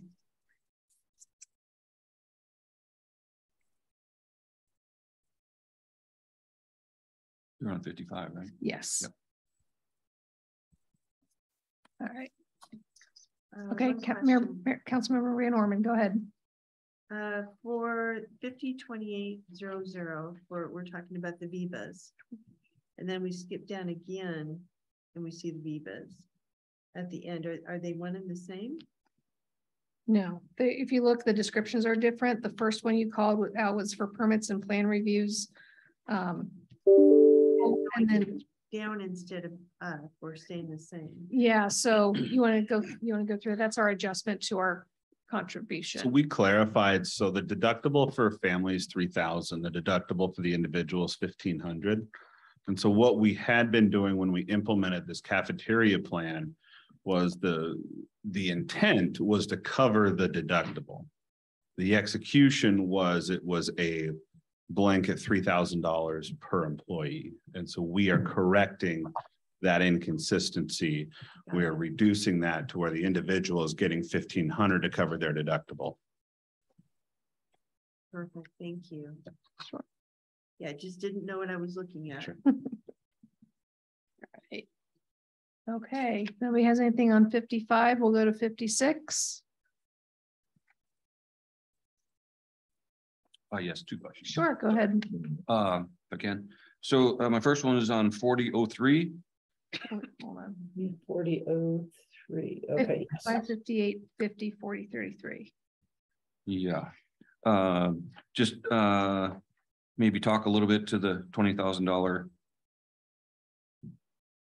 from last year, but looks like you used 19,000, so you went over. So is that why the purpose for the 30? Yes. So give me a second, and I've got that detail. Hold on one second. 6. Here we go.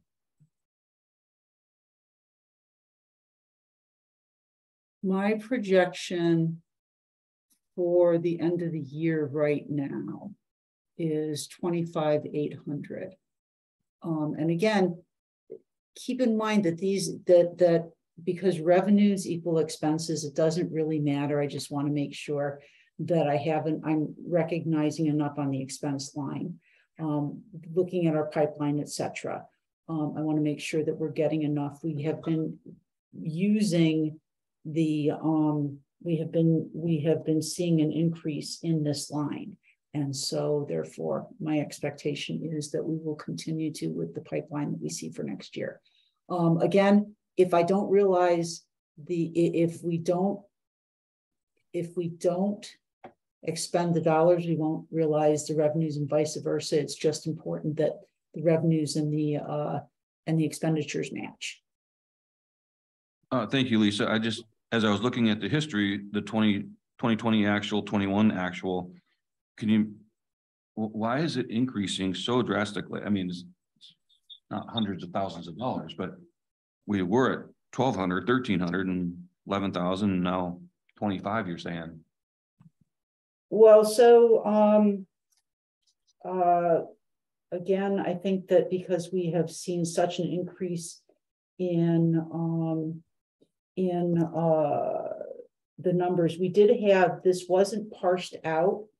We had a change in code numbers in back in 2021, I guess was the year that 2020 or 2021, where we changed the codes. We broke this out as a third category because we weren't capturing everything in this cost recovery, and it was all getting lumped into just a general cost recovery number.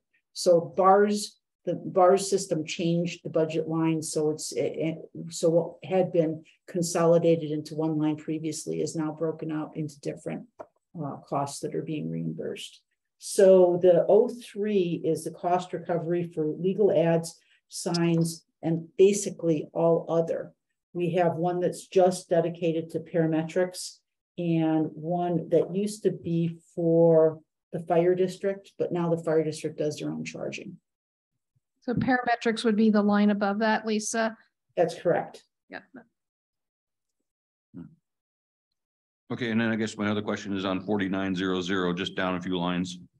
Yes. Same thing. So yeah, so that is, and I have detail on that. So hold on, I knew that you were going to ask me about that one. So that's the due subscription. I was going to ask you about that, or any council member. I knew somebody was going to ask me about it. So this is a huge category. It includes things like we're a member of the Utility Code Council. That's the Call 811 folks. A number of different groups. The biggies are for licenses and expenditure, or for licenses for software. So we've got for Bluebeam licenses, Bluebeam maintenance, AutoCAD, which is an annual, Civics Plus, the Spokane County GIS Consortium. Permit Tracks is the big one. And that has been pretty steady at 11,000 per year. But next year, we're going up, we're going to go to the cloud, a cloud-based system, which is going to save a lot on our IT person who's stretched pretty thin, and take some heat off of our server. It's an additional $5,000, but again, the cost benefit, according to Todd, and with discussions with Kyle, is that it's a good payoff, and we do lose a lot of time with server issues with our permitting system because it's in-house. The other thing that's the other biggie in this line is CEUs for trainings and certifications. Through COVID, we really dropped that number significantly, but I do have to have my staff does need to maintain their certifications. It does require training. I've got a budget of $6,000 for certifications and trainings for 8 staff people. So that's in the scheme of things, it's not a ton, but it is absolutely critical. Great, thank you. Okay. Any other questions on page 56? All right, totals on 57. I think we can skip over that. Then we get to the municipal library. It's about 8:40, so well, we may actually get through. We'll see. So municipal library, Jandy's joined us. Hi, Jandy. So we've got, again, the summary page, COLA steps, and your different capital outlays. And then, Jandy, you've got a little bit of a change on the employee side, adding a librarian, taking away the library associate, it looks like, and just shifting some positions around. Do you want to talk to that as a bigger picture? Yes. So the numbering on my part-time positions are wrong for next year. Oh. I proposed a new part-time librarian that would start probably the last quarter of next year. But my library clerks are at 2 and my library technicians are at 3. And that's what they've been for 2022. And then again, this year in 2023. Great. So you're looking for basically you're going to 5.5. If you got the one person going part-time, so 5.5. Yes. Okay. Any questions on that staffing piece from Jandy? Okay. Not hearing any. All right. We are on to page 59.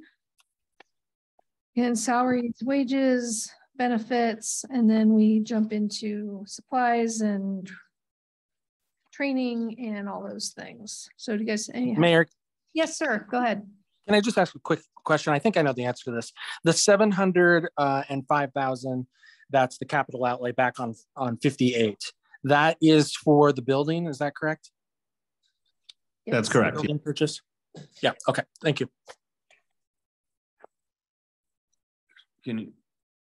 That's for the building. Yeah, we because took, I had that same question. Yeah. We took a certain amount out of general fund to purchase the building. Yeah. Okay, got it. Yeah, that's fine. All right. Any questions? Chris, is your hand still up or is this from before? No, I'm just slow pushing the buttons tonight. I'm sorry. I don't want to skip over you. Any questions on page 59?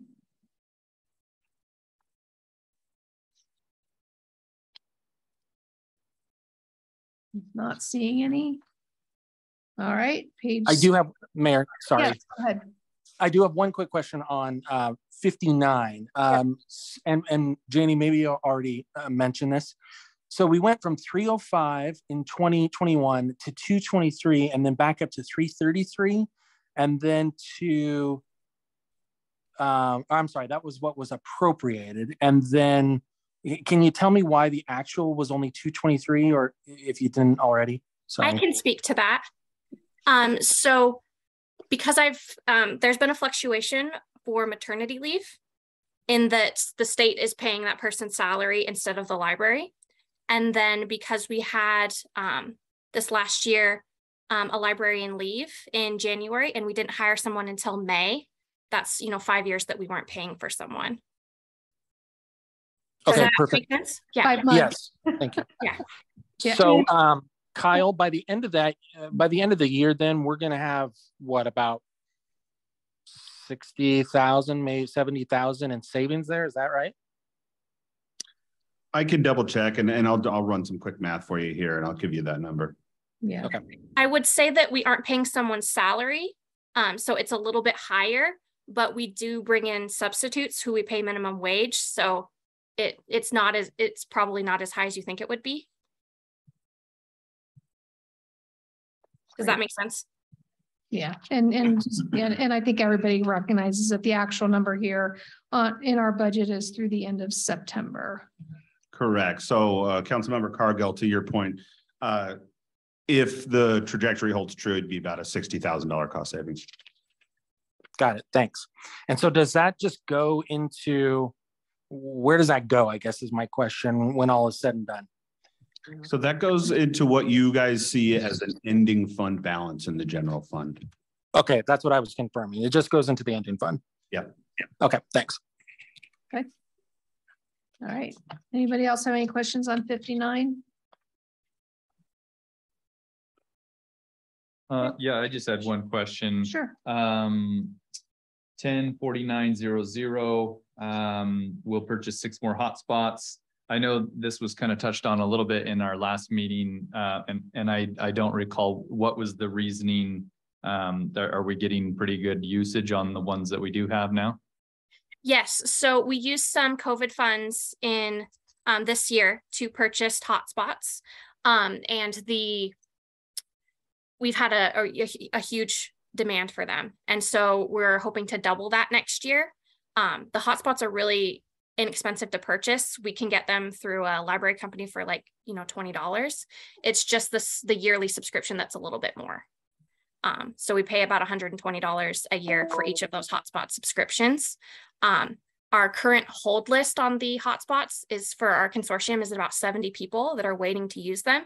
And currently in our system, we have about 70 hotspots that's sharing with other libraries. So we're hoping to, because we have so many patrons who want them, increase our number that we're checking out for next year. So the hotspots are actually being shared within the network then? Yes. So are all of the other kind of libraries ponying up, so to speak? Like, are they all kind of increasing? Yes, I would say to speak to our library, we haven't been ponying up. Okay.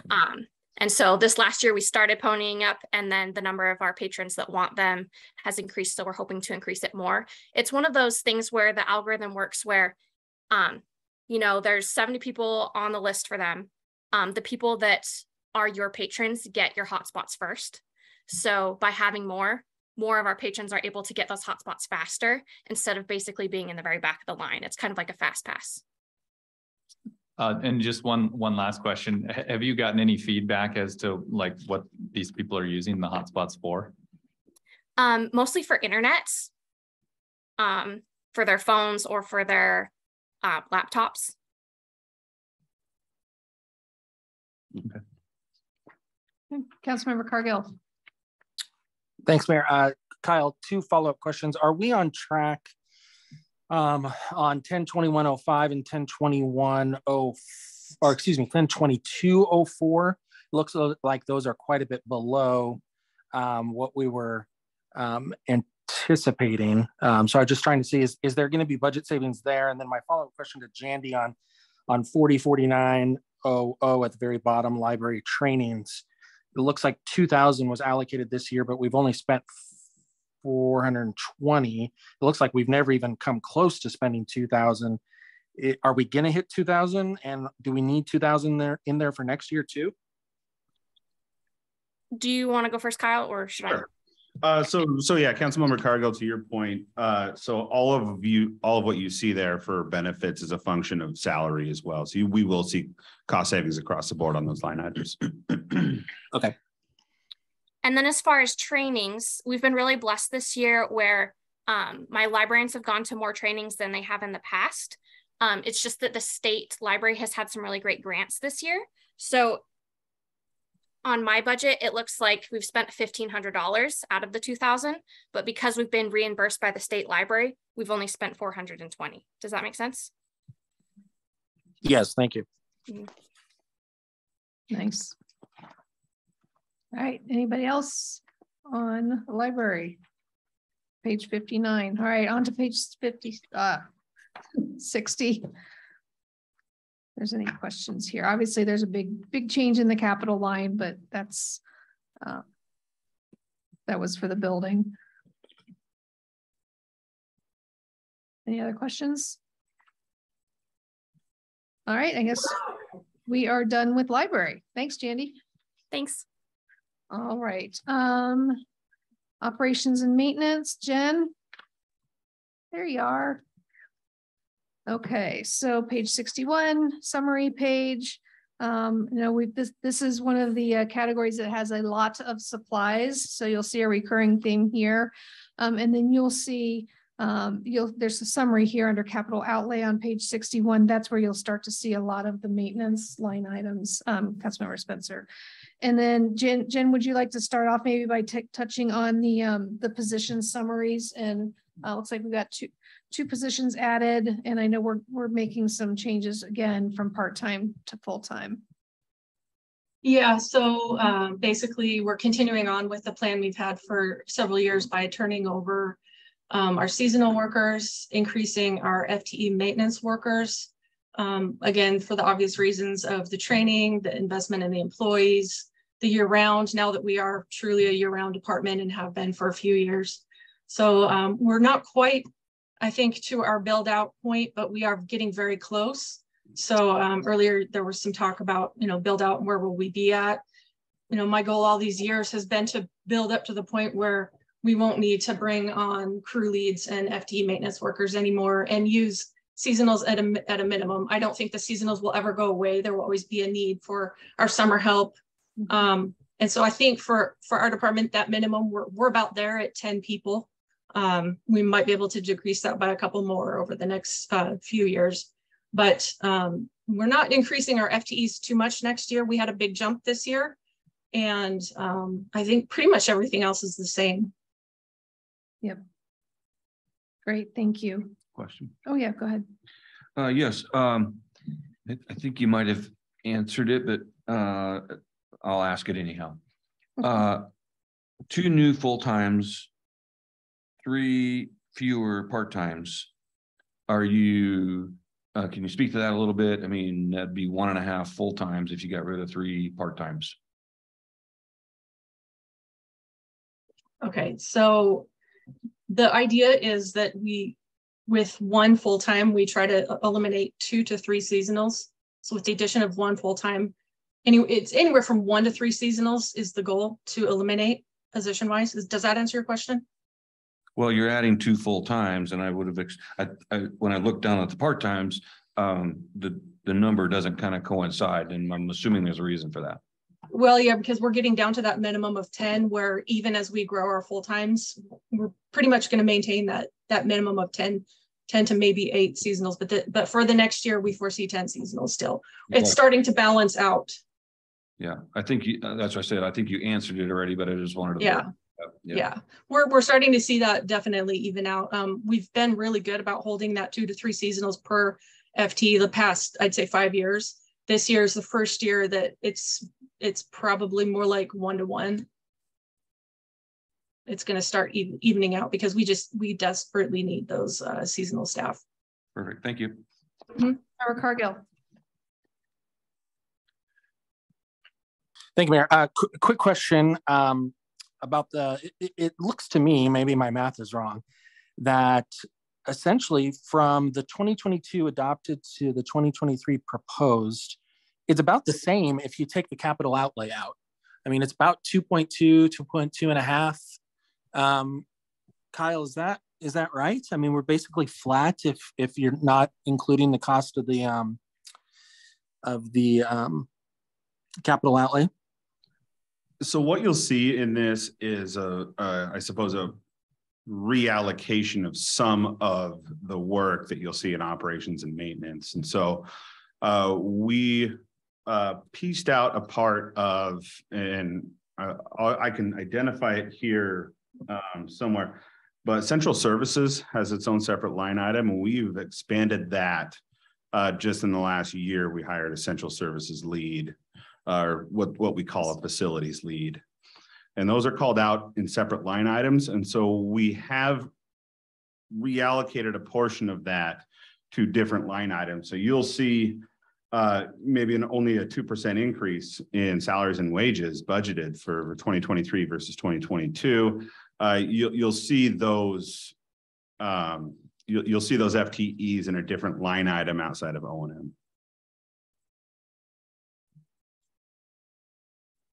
Okay, thank you. And then just one other quick question.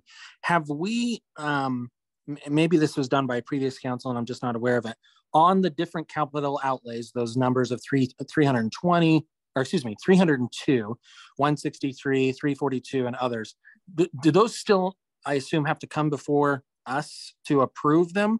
Or as part, if they're part of this budget that we're approving, is that done? They'll still need to go out for bids. Yep. And then council. And we're expecting all of that to be next year? That's the hope. Oh, sorry. Go ahead, Jen. That's the hope. And those will be discussed as part of the capital facilities plan too. Okay, thank you.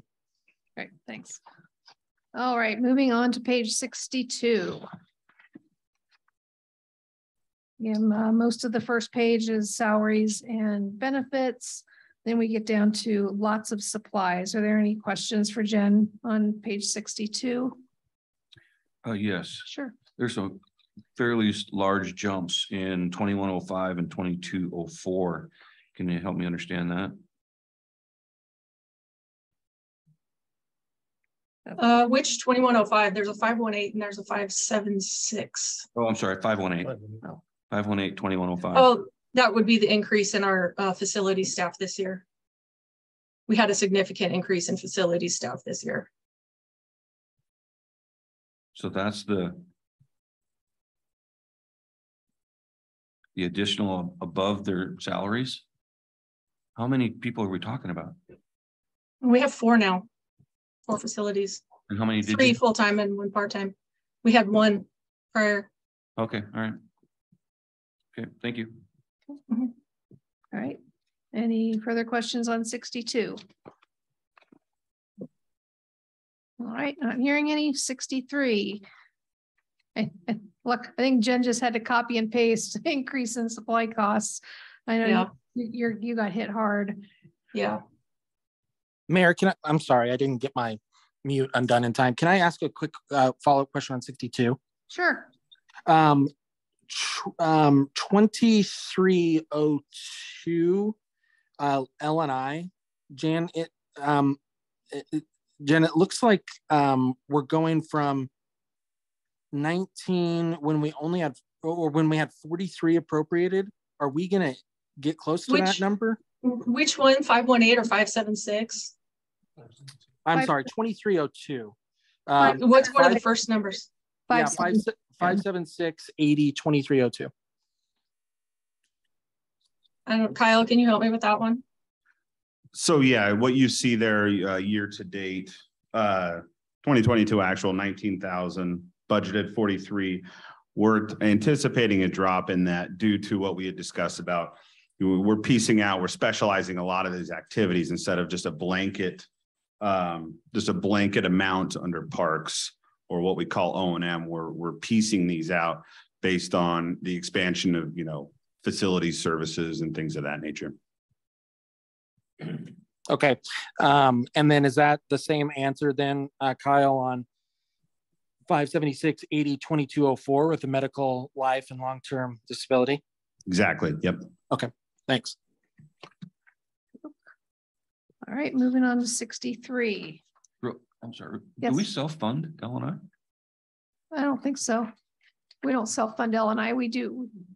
We self-fund our employment. We self-fund unemployment. That's it. Yeah. Good. Thank you. Okay. Anything on 63? Lots of mostly supplies here, though we do get down into some professional services and whatnot on the second half. Anybody? Yeah, on the first line item, park supplies. So we went up to 31 and we're only proposing 30 for this coming year. Did some of that get diced out to something else? Jen, that's 576-80-3101. Yeah, we actually moved more of those and reappropriated them specifically to the line items right below that. So ball fields, parks, ball field supplies, pavilion park supplies, town square, and so forth. So we were able to kind of dial those in. So over the years, those have been newer line items, I'd say over probably the past 4 years. So we've built a trend over the history of the last 4 or 5 years. And each year we try to appropriate those a little bit closer and a little bit closer. So that's the shift this year. Gotcha. Great. All right. Anything else on 63? All right, we're doing good. Get there. We might. All right, moving on to 64. Any questions? You will start to see, if you look down to the bottom section of page 64, you'll start to see those CFP line item designations where we're getting into some of that building maintenance from the asset management software.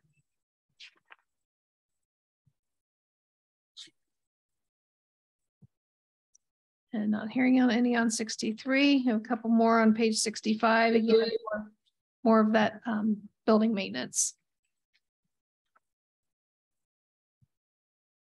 So I'll give you guys another minute to peruse those. And if there's no questions on those, I think we've got a great stopping point.